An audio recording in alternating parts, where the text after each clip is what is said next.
Zanina kan henom reng pathian min kalsan ngai lo tu ming fagenom ro se lalpan mal som dak cheu ro se lalpan nung takin moi ti takin ngai thak tir cheu ro se awalal pathian ikut chuak thil siam tin reng la oro pui ber la lo sange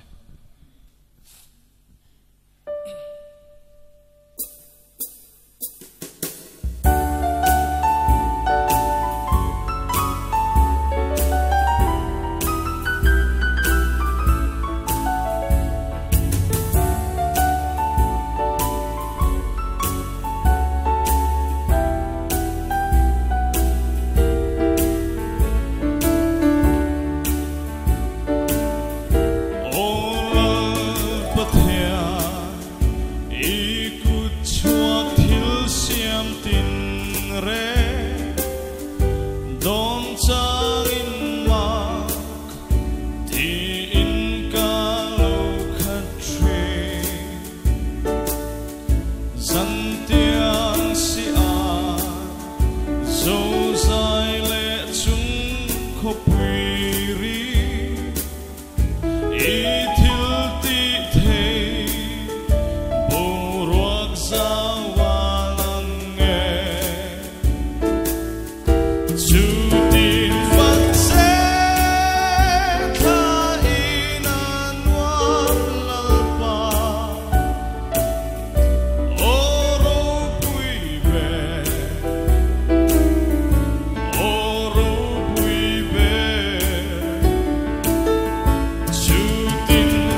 Kaswala purlom takin Thisen chwakin Athi kaswal klani Sutin fatse Kainan wam lalpa Oro pui be Oro pui be Sutin fatse Kainan wam lalpa Oro pui be Oro pui be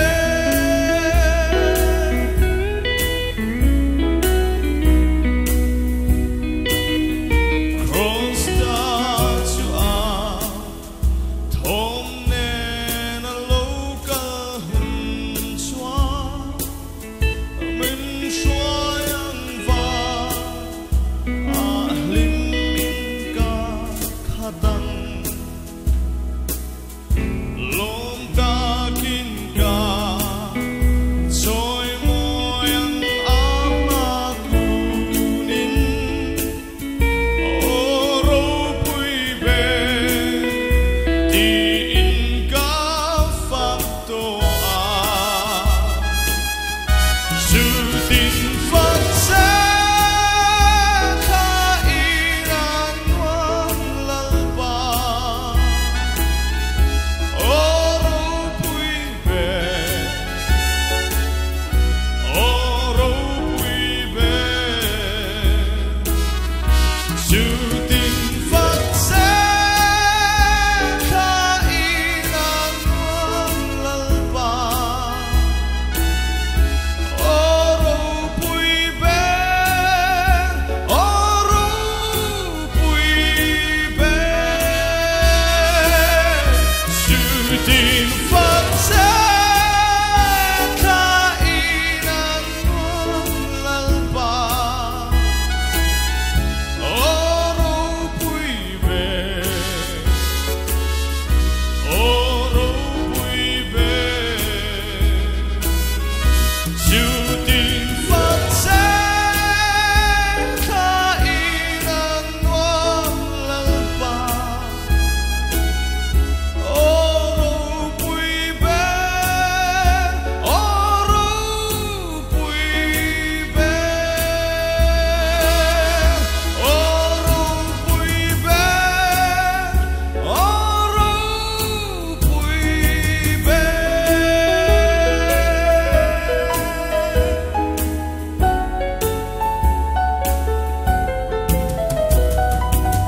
Lalpan som se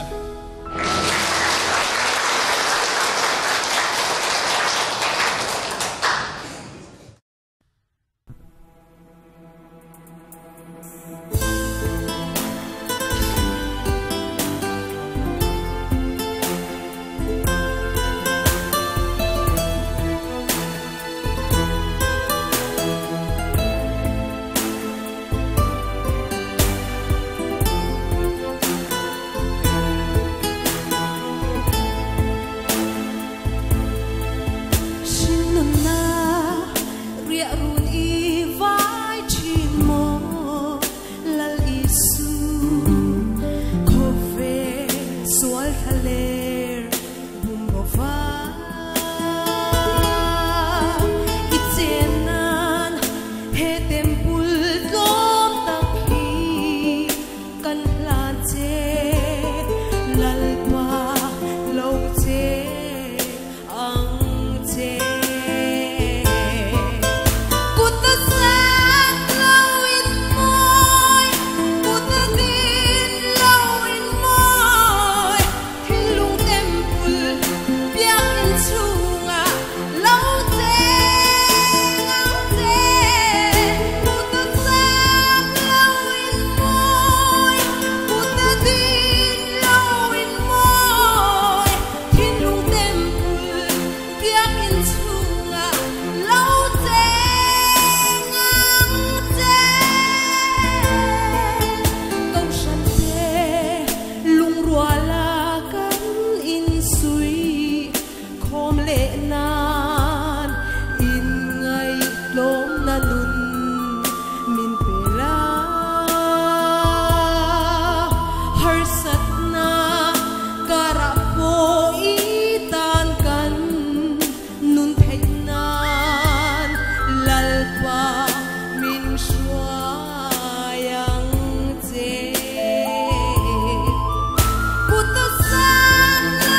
kan ngai che min kal san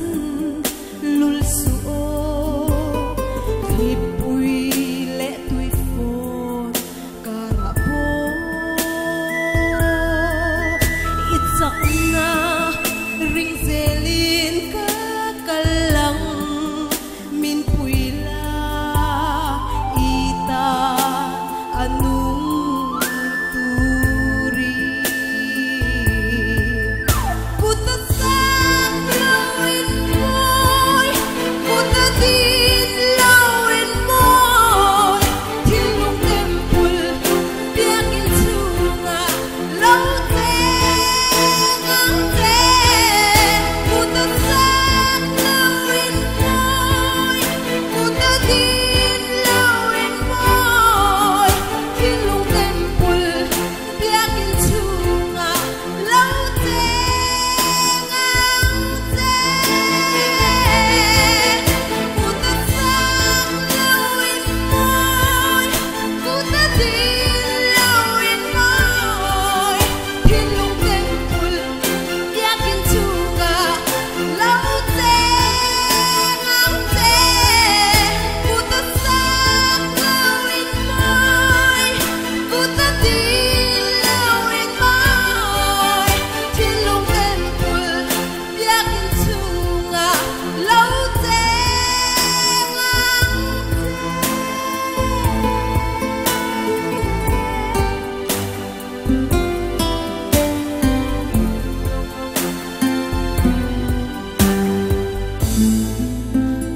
Atharin lalpan kan zawai tamal som se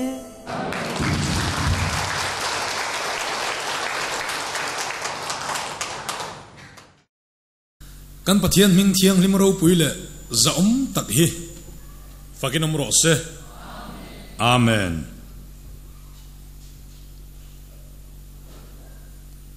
kola eng chho zel la malam hun hi to torot anga ar hian mitha eng phei u tila phu tila in khom pui program hi kan duan nom le kan mang nuama chu tiang chuan i malam hun hi pathian du zong thati zonga i duan nom phot chuan lalpan chang don che a than hi chuan duan na loi hi kan nei lova khua hi lovara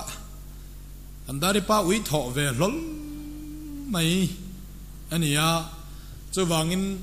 ril lo ruam han lo na chu mi hring lam chan ati bible in i chan hi iti angai ni chuan lei chan na lalpan aron chang don che nia chu rem hiruat ve thin mai la lalpan chan lo chuan ti hian dik ve thosi a che chi kan tui pui reng a ruat thin mai la lalpan chan lo chuan ngan de dik thawala chan mieu lo chuan ngai nam lo wa chu ti zong ni lo rem kan ruwa tanga kha mishing lam chan amo phur na ve thum zulal pa chuan aron chan khanita in khom pui program poi duang mi lo wila chan tur om mi lo crusade poi duang lo wila chan tur om mi lo chu wang chon lal pa chan turin in malam huni nak tuk jing atangin nuam takin han duang la han plan la han si sin la tikhan nuam takin i duan nom lei mang nuam don ani maya chu kalmang zanin chu thuma atam lovanga thuma atam angkha thuma ni lo chung alu dona thakher mai zanin kan thu pui tur chu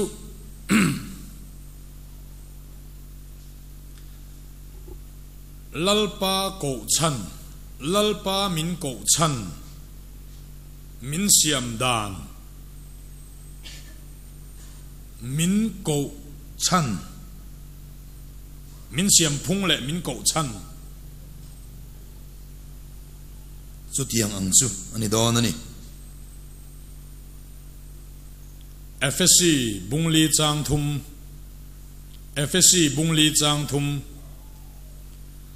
tharau in pum khat na chu vong tura beya ako na cheu phu a om turin ke lalpa amitang hian ka nge na cheu lalpana thu kan chiar kan zatan malmin som theu ro se amen zanin chu zai special item pathum kan nei thei dona kan van nei mi pui kan tharau ri lu taksa kan beng play don ani toy te in han kilokila zuayana ama sa berami kha pani te kha alung len thak le hikatia NWY zai pol na lana kan omlai kan khua kan omlai aizol kan pem ma a Wesleyan tan hian angai thak lo se omia lo sela khovela hian Wesleyan omani ti ka siat ma ami NWY hi ein te ke set ko ma khan enge o nenga lampum hi ka khe lo na sa lai leng hle ma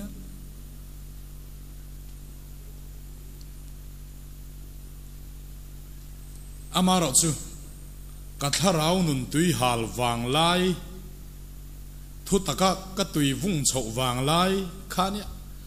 angai nom hi ka disia mi pakhat hian ke set hian ne ya dam do in kal kong ka kal lai ka ngai tha ka voi khan ngai tha na khania dek tep thaduk mai hin ne ya thingtlang khwa ai ti lo khan ngai tha ka ding ta chut maya khoi mi nge tua la han ka ngai tha zo vek photak akal som thelo khoi mi nge tu tinge ka tia ka zota te chuan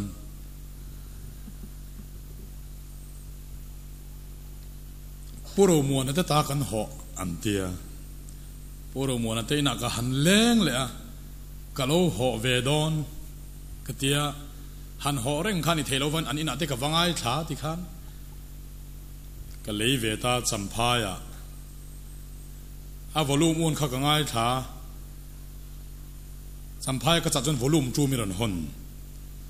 a volume un kha ka lo ngai tha thang jok sia volume un nen ka cha le ka nei kop ta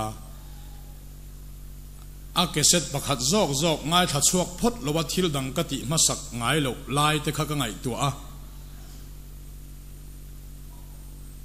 chu asatu te an wang lai tur te ka mi thalung hin tileng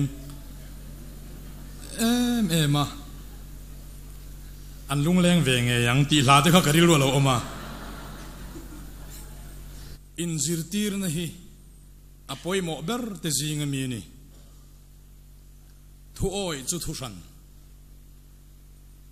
thu oi phei chuan apoi hlei ani thei bok in zirtir dana dik miau lowa an zirtir ten zirtir tu thuan oi miau bok si chuan a tha hlei hi ale lam zong zona poi hlei alo ni vele a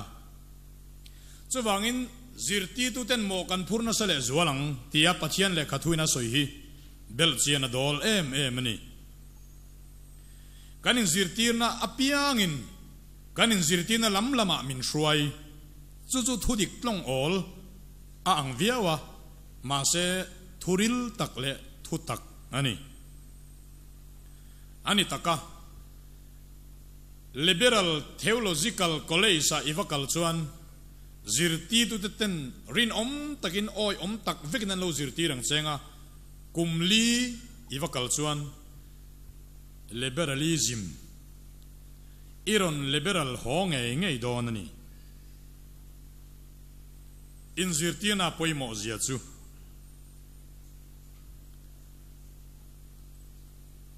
thutak camping apo camper lalpa hip khom mi sang ko sang veng sang aron luta kan soyan ngai tha an oya ni ber hian ni vek mai hian an ria a kan in zirtir ang hian an va ho pui zirti tu tha kan ma mo min zirti tu chu isua keni zirtir te isua zirtir tu rabi keni ain korean christian te an changkang an rampum puina changkan pha korea ram khi Christian za a anram mishing zong zong za a somthum Christian za a somli sa khonei lo chuan somthuma somli bel somsari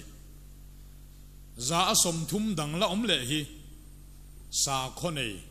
Buddhist te dis lo te dang in pol amal thana sa khonaya chuan Christian an tam berani chu Christian ni velo ho po khian kan ram achang kan chan hi Christian wangani anti phal an phalo tlat sanga zuko somnga pariat khan mishing hian engma ati theilo pian thar nuwa po ti lampang ringot an tui pui lai khan pastor yang ki cho hi abei dong hle ni lalpa kum som sari kani ma in member somruk min peng che tia trong driver truck ani ma se azir tir dan le athu char ahan thang chowa pathian mangai pathian thu pek zom pathian thu oi chia le thasian ti chak emotion control thu nuaya da ti lampang hoi hi ahan var po a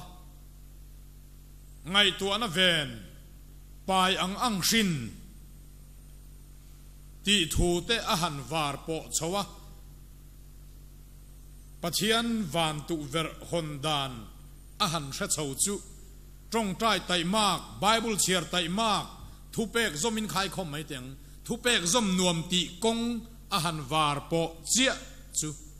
tuna hian khovela ko ran pakhata loi khovela ko ran lian ber he khovel pumpui he planet a hian ani top mai ni member noi riat chuang noi kwan ting to lom ni chu ti vel chu anni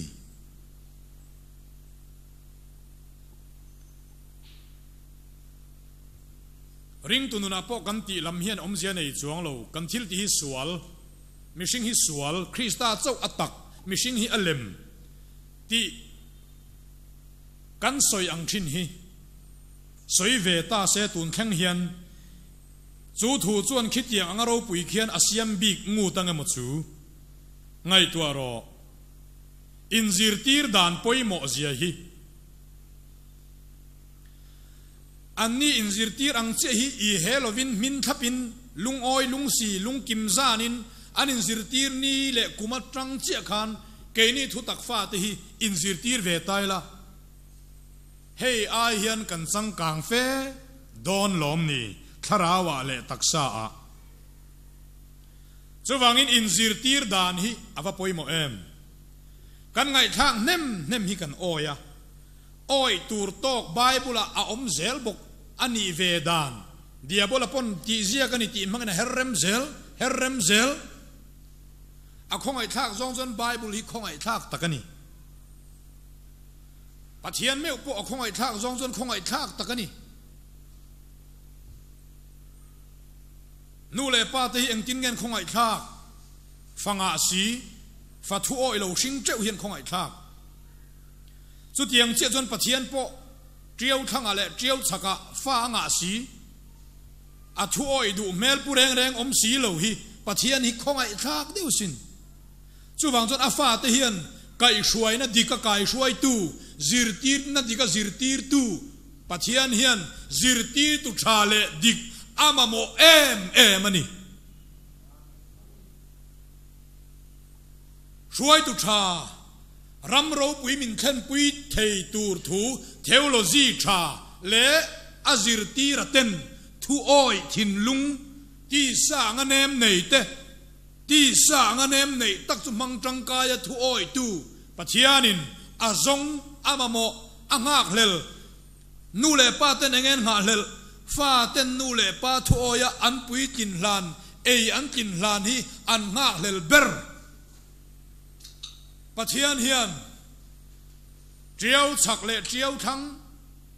zo na thak shim triau chalet triau thanglek nilovin khovel pumpuya zo na thak thu tak fa te pathian thu pek zo ma thu tiam be seya taima a thu oi kong kan zo hlan hi pathian hian angak lel em ani harro fingro pathian in min siam dan hi an khir te le Genesis bung khat chang som ni paruk tin lalpa pathian in kan an puin keimani ang takin mishing siamila anni chu tuifin riat sangha chunga te chungleng sava chunga te leijung zong zonga te ran chunga te ran nung leya bokwa ka kal zong zong chunga te thu inei tirang u atia chang riat na in thu thuin om tir bok ro u chang som ni pariat na in thu thuin om tir bok ro u ti in thu pe niruk na mishing siam niruk ma zonga thil ti kha enge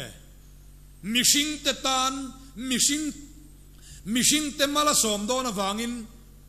amal som dong tu tur ten engma ti ve ngai to mia lo khopa lo chen hem tur thu anei tir na tur thil sai le sanga le sakei le nung chatin reng te thil siam tin reng te alo siam lok vek nuwa anu nung bera mishing siama a mishing siam chu mishing siam ma zonga siam te en kol turin atia rorel tur le mal som dong turin alo duang reng chumi phal lo tu chu tunge setana chutiang anga a om thei lo na tura dap tu chu tunge setana mishing in pathian thu pe kan zom thin lai bo chian ma rul lo kal ma pathian in ti su ati anti lo mai hun lai khan pathian thuin an khata mal so man donga thu nei na an nei bo thil ti thei na nei bo power and authority bong tago ana kan ti kha an nei rowan rel thilanti mal so man dong pathian lal ram atakin an chen engin nge siam pathianin a an puin ama tluk puin a siamem ama tluk pui chon siam lo ama aya nuain a an puin a siam ani chon a an puya siam hian thil ati thei lo hi iring don emmi bo chetolom nia bo cheto ani le bo chen nu hian tlan na om le ti fel fai le vek na om le atinung ani mai phot lo thiama chantir angai dam atinung akai tho thin lung tharape thin lung hluya lak sak tharau tharape tharau thiang limna chen tir khongai na achunga da bo chiat ma aya thazokin pathianin asiam ti hi pathian le khathuin oi om lovina soin iring don emmi bo chiat main pathian an puya siam bo chiat nuwa tlan le na cross a engkim tlai tlak ani nuwa bo chiat ma ai thazok ma in a aya thazok kherlopon atluk puin asiam atlan thi mewin aron tlan thi sen me chuakin aron tlan ani si chuan chu ti chung chuan keima lovin engma in ti theilawa tia wangin ala thilo ama lawa engma ti theilo wangin ama la thilo kha athi nuwa aron kal chana ta chunga an nun na tan le an thil ki theina tan a cheng sia ama lovin anom to si lova ama lowa anom to lo nuwa ama nen pum khatan ni nuwa thil ti theilo ti hi ila oi zo kangamo engwangin nge i oyang oi don tala pathian hi ipu chia ani to ber mai pathian hian engma lo mai in la siamin iring i oi i pom ti na ni ang Pathian thu pek oya Pathian thu pek zom Pathian thu oi du lo le lauber mishing an oyang ti lauber hitung en yang Pathian mo a thei lo setan ale eden huana pohan Pathian thu pek an zom lo dan tur mol kharon dapa Pathian thu pek an zom talawa an che cheta renga Pathian an puya siam Iswaron kal chan hi Zatuan nunak kan lo tak kan cham tak min pele turin aron kal ti akipuya niya chu ron kal chan ani lo Mana eden huana nun na crown lu kan lo ka tu na lal pan min char sak leta kan tia eden huana nun na crown lu kan lo ka min char sak adik chu kan lo ani lo kan lo zong Pathianin min pek le vek atiama atum boka atum le tiamang takaron len suaka ani chuan eden huana khan chatuanun na ichan isua thi nuwa Pathianina peleche eden huana khan hlimna tluanna muingilna thilki theina damna ichan ilo chu ilo ngai chu avai hian Pathian hian a mangai nangma hi a peleche oila ni omin om ta che in kha chuak la fingro harro avain Mephiboset anena Davidan entin ngeti Mephiboset hlau su ipa Jonathan awangin ka khongai nge yang che a ipu so la ro ka chu sak zong po kha ka pele ve kang che tin voina tang hian lal do kana choi kil ve photo ang atia Davida khan Mephiboset kha ngai dam chau atum lo apu so la ro chu sak zong po kha pek le ve ka tiama apele vek adil lo ni lo Su tiang chia suat Pathian hian I tharau chandam chau hiat tum lawa eden huan bo chian ma idin mun chia eden bo chian na wanga I chan zong kha avain azain pa mangai na chuan apele vekche mal som na chang tura ko ini engwa min ko min siam chan kha thashim pot min siam phung hi a thashim pot panina chuan engwa min ko Peter na soi thon khat bung thum chang kwa chiar lokila sualin thung rul suula hauna in thung rul hek suula mal som lo zoro hemi tur hian ko in ni si a mal som na chang tur hian Pathian in ai gupta boya ta a ko chua po kha ko chua ri ve shim faro boya ta ko chua ve shim lek kha tu mani lo mal som ram kanan ram chu chang turin a ko ani a him kha ni Abraham po engtin nge ko Genesis bung som pani chang khadrangai chiar chuan ti hian in zia ka Pathian le khathu kan rin chan ber chu ilo chiar te ang tin lalpan Abram ne na chuan Abram I kholama ta le ilai chin te ho zinga ta le ipa ina ta chuak la ram kala en tir tur chelema chuan kal ro tin chiro pui taka kasia mangchia malpo ka so mangche tin I ming ka tiro pui bokang tin nang mal som na ni yang che atia malpo ka so mangche kaldai ram ur kuata apa tera nena omlai kha Pathianin eng nan nge eng mit kha sa ranin nge ako chua ti chuan mal som na chang turin ani ani chuan nang po ipa setana nena ta a ko chua chan te hi setana a boy to lo nan che lek ani lowa setana chunga ro rela Krista mal som na chang tura ko ini tat ani le eden huana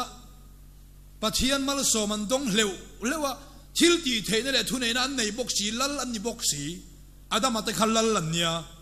rowan rel thil an ti thei pawar an nei lalan ni bok mal som an dong bok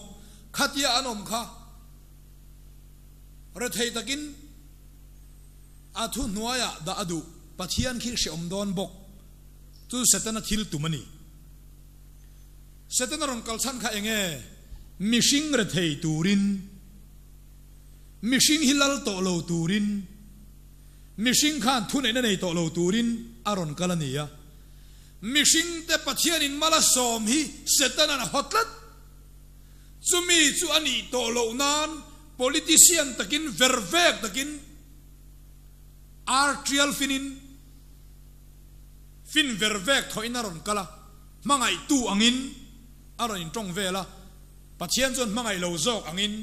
ama chon mangai zok angin ron soya aron bum thei lau maya aron bum thei khur maya apoi khop maya mase enton tur kan nei to ke ni chon enton ti le ma athazonga in siam thazonga enton aniang chu lo in enrem ani chuan he Krista mal min som na hi phal lo le du lo tu chu tunge setana ni le tlat chumi chu kan chan lo thei dan tur berin zirti na dik lo chumi ani lo thei dan dap chang turin diabola hian fin vervegi atho ang ti hi rin hlel omani lo arin omani setana hian fin vervega thoang ti hirin om mani ma se eng ti zong pon om ulamal ka somang che utilo min ko chona renga abraham po kha mala som ma khan ti tura nei apa ina ta chua a kholama ta chua a chi te ho zinga ta chua petera thon khat bung thum na po khan sual thung ru lo hauna thung ru lo sualin thung ru su la thu pek zom mani tlat chu thu pek zom thei tur zon ami sing lam panga hi a thu pek lam ti dal lovin ti pin tha reng thovin chu a thu pek pin thek thok su zom thei turin mi sing hi asiam thata hlau thung zo ka thin lung thar nein Krista nein thin lung anga sakla bo omin khongai na chan tirin tharau chiang hlim thuama omin aom tir te ya thu pek zom in fit takin siam zetani adama te po kha eden huana ro rel thei turin fit takin siam hemi tur hian ko in sia mal som na chang tur hian chu mal som na chang tur chuan kanan ram lu tur po khan eng ti zong pon omula in lu tanga tilo ka thu pek te in zom chuan Deuteronomy bung som panga chang li changa tin heng thu voina ka pek cheu hi zom tura lalpa in pathian o chu thanem ngai taka in ngai thak phot chuan mira thei reng in om hau lovanga lalpa in pathianin lua tura apek cheu rama chuan mala som nge yang cheu tia Abraham po ko chua mal som chang turin nang le ke po Krista in min ko mal som chang turin Galatia bung thum chang som panga chang som pali chu di chuan Abraham chunga mal som na chu Krista Isu a chuan zentel te chunga alo om thenga Abraham chu a khongai na ko chuaka mal som chang turin nang le ke po akhongai na Krista hian min ko chuaka mal som chang turin Galatia bung thum chang kuana tin rin na om te chu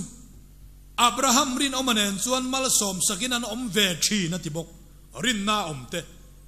rin na chu thil ti tel lo chuan thi rin na chu enge thu chu enge pathian chu tu nge Isua chú Isu om te chú a thu pek zom ain del kil khắp mai ni zam su la arit zong in la lo la thu pek reng hi arit zong in la lo la ui ha pian thar to nu apo hian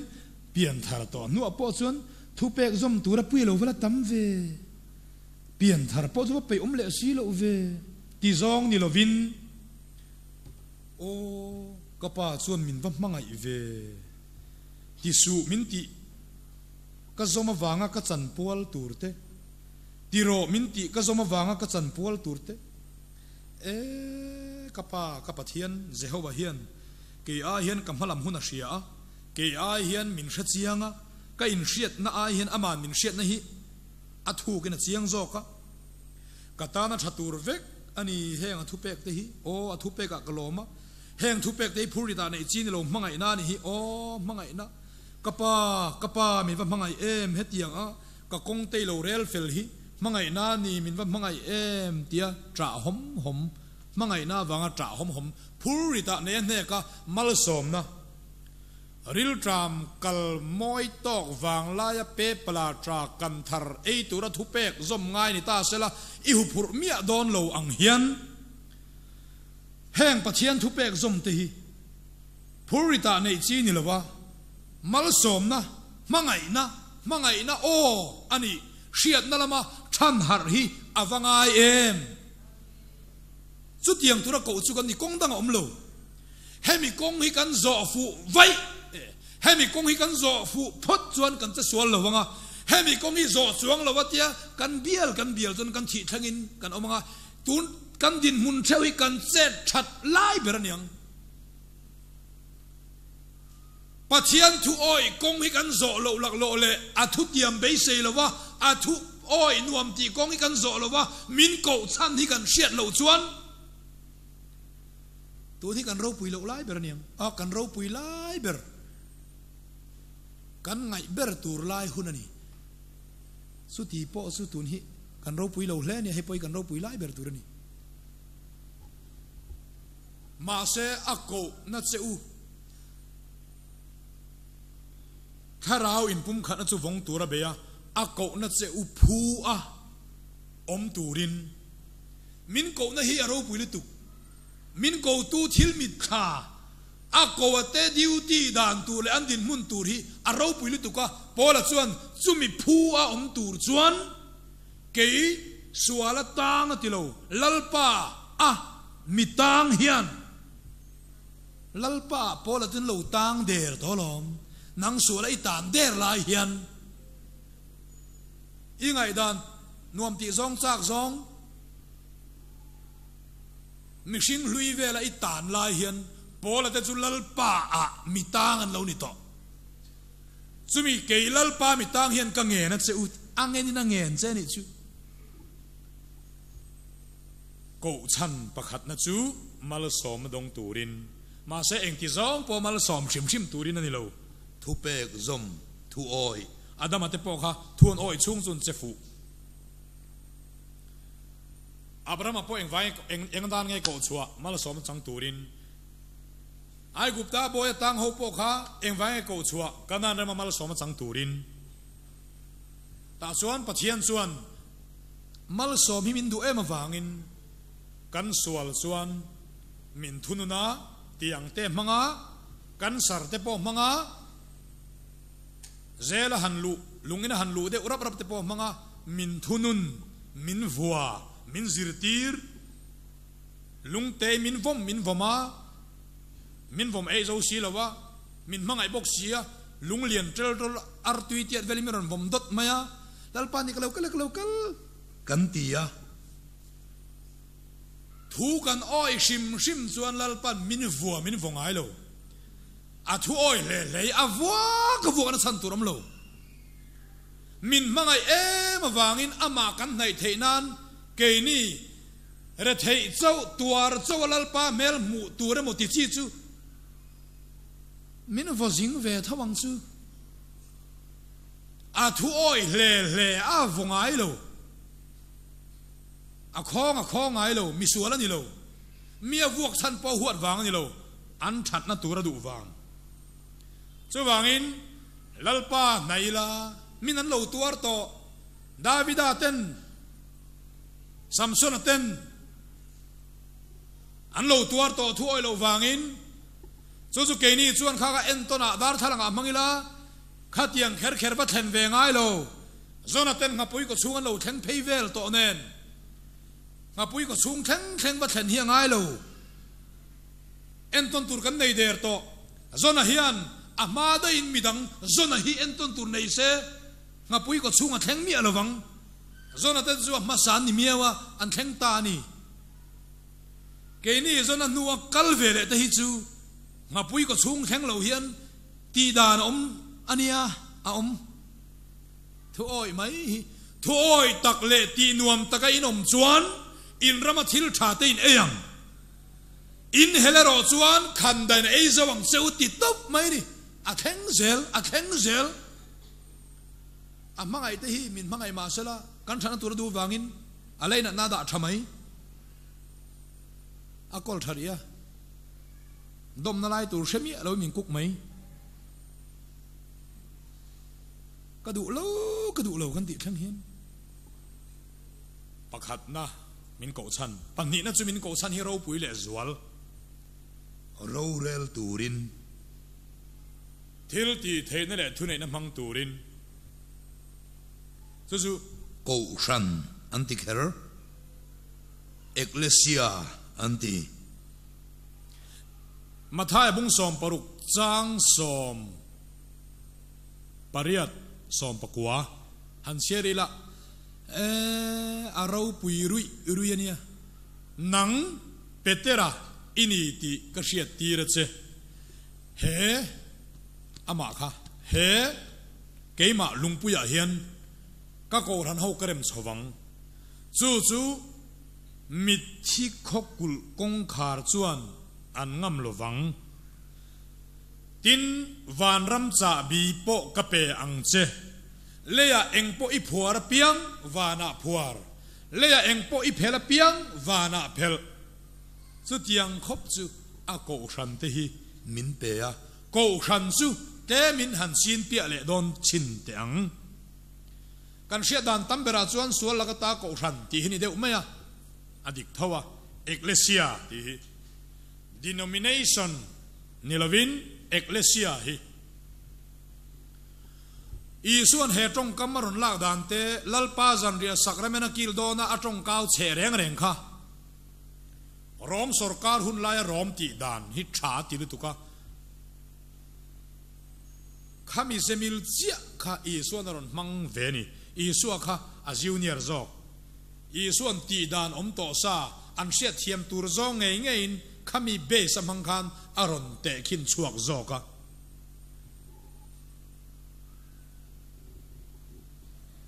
keini ho hi orom lal ram Constantine hun layami khovel pumpui oprup mai hi ni taila ram kan lak bel zelang ram kan lak bel zelang Mizoram khu India ram zinga state pakhat lek ni lovin ram pakhat ni ve top mai te se zaina tan chuan ram pakhat Mizoram chuan keini kan king kan lal he rom lal ram ti mai te ang kan lal ram chu kan pastor pumanga hi reverend tumanga hi lal lani ta hen lal thut khenga athua ro doral kan be kan ne zela lal than ho lal sarkar lal than ho lal ram chu kan zut tu dai ta a chuan lal than ho la chu atlom tange ni ti lan tir nan kan sipai ten lal than ho la chia lo lal than ho la rong bol thin tu a chia lo kha lal than ho la nuk thin tu to la li ra nuk thin tu kha lal than ho la lal thut khenga an thut tira lal than ho la zo khan a chia lo chu a nuk kwal ta suan maya lal than ho la chu aro rel na top ta ti nan ta chuan Mizoram sarkar chu op tu lo ngai ta keini ho zong hi zaina in khom zong hi parliament rorel call ram pakhat va op the governor vani thei general vani thei kan ni ta zana hen kain ko khom ta ni pul than hola ai o a keima ni rama mi ngei ram dang kan valak tak sumi vak kan vak colonization a kan vak colonia ro kan varel na kan va op tu tur kan ai o va op tu tur kha pumang a chuan chen kan thua vot rui me ro rel pu kheng ta chuan pumangan a ai o a pul than hola ai o Mizoram keni rom lal ram ina kan zu op thar tak tur lal than hola atlom tak sia chuan chuta ror zurela lal na zu thok tur pumanga hnuaya mi ni si in pumangan kan jing mi pakhat hi a ko chuak don ta ana dinga nga kan jing mi pakhat rorel tlang ni tling general ni tling governor ni tling ko chuak don ta ni kan jing atang hian mi pakhat chu chu pusang nu na ni le tarup mai ni nang Mr. Sang nu na local ro ka ko wat se aron kal ta chuan ma wine thia changa da boka hei hi ka taksa kha eiro ape tuina eya ape kana e pusang nu na e pumanga na e nun kanin tромani nun kanin trom ka wai na thile a kha hei ka thisen inro kanun na abanglam zong kha ni na in ve le a taksa le thisen pumang le pusang nu na chu anin trom ta ko chuaka i mel ma chu ka mel ma i do chu ka do ka ai o ini ka ai o in Mizorama Rosarel ra i thu thuin si ti ro thil ti thei na le thu nei na ka pe a che tia kan za zinga a ko chuak ta chia a kha eklesia antia ko shan ania nang le kei po dia bola khwale tui kan ni na ta hi i suwa a chuan pathianin a thisenin a taksa in min ko chuaka ti chuan i suan chu chu tha ti em awangin zan re nu nunga kil don khan a taksa kalvaria mi tur kha cross mi tur kha ron soilo kin changa phela kha era umin shia dengnan he ka taksa satuan nun na kanun na in nun na hei ka thisen mitam tak sual ngai dam na tara chuak tur chu kha ka thisen hi in ro u no po chuan lan plak dial ta chu tiang chia chuan nang le ke hi i suwa taksa le thisen chang kan nia he khovela hian lali suan a ai o a rorel turin lal telal setanalal ramchu crossa atu tlom ta a setanalal na le thu nei na chu crossa alo lip ta a setana chu ti tlom ta a nang hian setana inuk bum bum thin khani a nima sela nang ma zog hi lal thu thengai thua setana zog hina nuk to tur je ti lan tir nan crossa setana chu ti tloma chu vele chuan helei lung setanan karamani chibai mi bugro azain ka peng chati he khovel pumpui mi sual thu thuin om to zona thon khat bunga chang som pakwa chu ngei chu he setanal ram hi Krista chona chu sakta si a vana khianani chulalina thua heleya nge hian isuan vana lala thut nu khian ayo in nang hi tir chea a thil ti theina le a thuneina a pe chea chu chu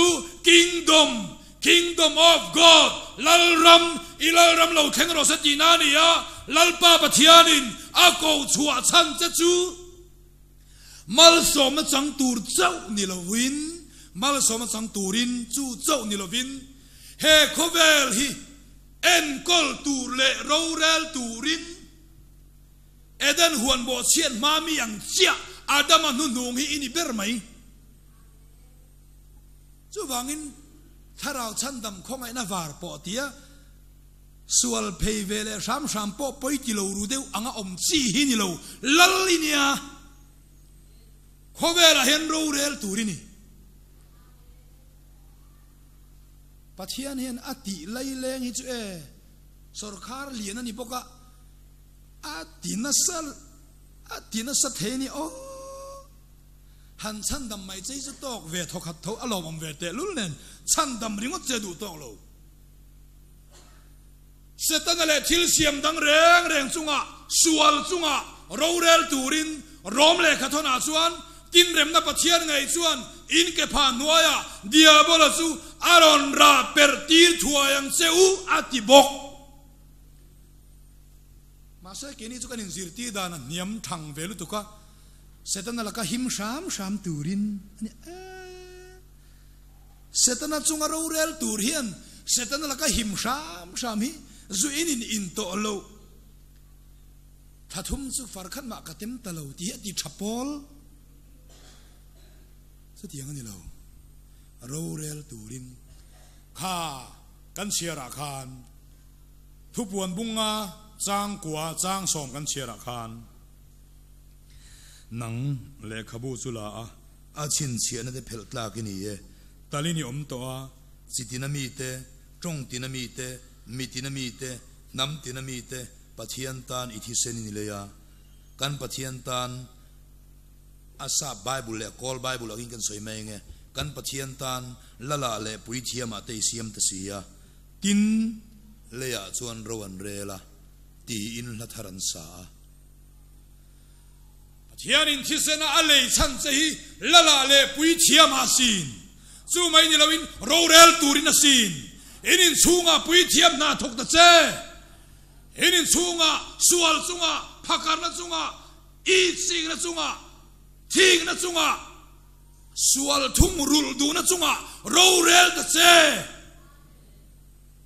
khup zul ma ta che nep zel zul ma ta che eng hian nge ti zam che a min lalpa fakan laman phar tor line nang engati lam velova I tha wang hau hi ka chak khop mai he pai ka thian pa ni hi tu nge alam ve phal lawa rokal deu tia ron chan sei ka chak khop mai za tu rom lo mani khuwa tu nge zak mani lal ber na muna tu nge zak ilal ramani hi pathian in ayo in eklesia ako sang che chu mai ni lovin chu lungpui Krista chuan he lungpui a hian ka ko than ho krem chowanga chu mit thi khokul kongkhar po in angam lovang van ram chabi te min pe ni chumale van ram chabi te ka pe chea leya eng poi phuar piang wana phuar mi thin urlutuk tharau sualina be chu tharau sual chuan na thok to lo tura phuar theina te I nei mole I man ruai satana hian I sianga I mangang ti satana hian a hlawania o van ram kai tura khongai na chandam hi chu adang zo to lo ting ai na khelo a pa pek mi che van ram hi chu chumi ni lo le ya hi chon sop phak che hi la tum te mai ne I siat lo na mangin hemi pathian lal rami chu e athik thu chiani o satana hi achunga iro rel na turania aphal theilo oi lo nam mangine mo pe lo na mangine mo that chiat na mangine mo pathian thu ni tui tak takim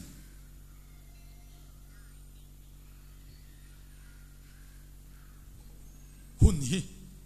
liam ani time is money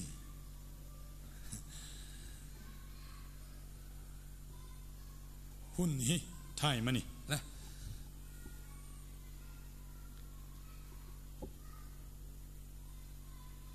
bà thiên thuê tuy tắc tắc kìm tuy tắc tắc căng tuy tắc tắc rõ min thay chín đàn anh xoay à lọc gì tên anh xoay à chú thay chín đàn ít xia ta ít tùy gió ngã chuan in uy lâu một bôi khăm lâu ít hầu má thay chi giống té ra xì xiêm nghe lấy lết ít xiêm nghe nụ lì xiêm nghe khe nì xiêm nghe ma hi là ít tùy gió ngã chuan thọ bôi xia à trul hi ít tì bậy bà thiên thua hiền tuy tắc tắc lăng chuan à trul hi ít tì bậy về ăn tuy rồi ít tuy na ber turani ivan na turani nang ai xia pa thian hian a ko miau che a ti du da soi saka ngai sak turina ko lo che a mal som tur le setan le thil siam tin reng chunga ro rel tura a ko khan van ram cha bi po a pek hial iniasin so wangin zam lo takin kalal bertila lam hei la iza na shui shol ta pot phella mai het sala nghe ni na kan ni ve to ka ti ve ni ti da che phing ro har ro thang har ro ti hi tai mak ero chu tai mak ngai zel do na ni hi that chia chu shefek ma se thing tlang tho po a tho dan tur zong te abu chin dan tur le phun son dan tur tok te a tho dan tur da shefek ma se that siat miau chun a ti tak tak thei lova tai mak chu ngai thung ani e khati kha zani na kan soi thei tong ni sela lalpana thu kan soi te kan za tan mal min som theu ro se amen kalome